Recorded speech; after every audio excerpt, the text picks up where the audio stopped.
ច្បាស់ខាតក្មេងទៅចូលបុកនឹងការហិតកាយមានឆ្នាំ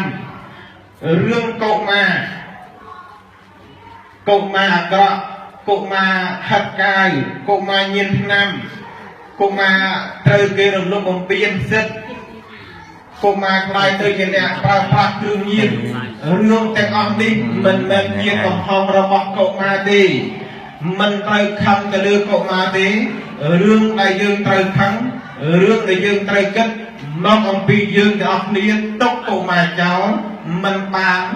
យកចិត្តដាក់គំទាទៅលើកុមារទើបអ្នកទាំងអស់នោះខ្លាយទៅជាមនុស្សដែលសង្គមមិនត្រូវការម្ល៉េះហើយអង្គការអប់រំអង្គការអភិវឌ្ឍសង្គមបែបពុទ្ធសាសនាបានបង្កើតឡើងមានច្បាប់អនុញ្ញាតត្រឹមត្រូវនិងនៅតែបន្តសកម្មភាពសម្រាប់ជួយដល់សង្គមជាតិរបស់យើងជាការផ្លាស់ប្ដូរផ្នត់គំនិតគិតឲ្យមានប្រយោជន៍សម្រាប់សង្គមជាតិរបស់យើងគ្រប់ព្រះអង្គគ្រប់គ្នាសូមអនុមោទនា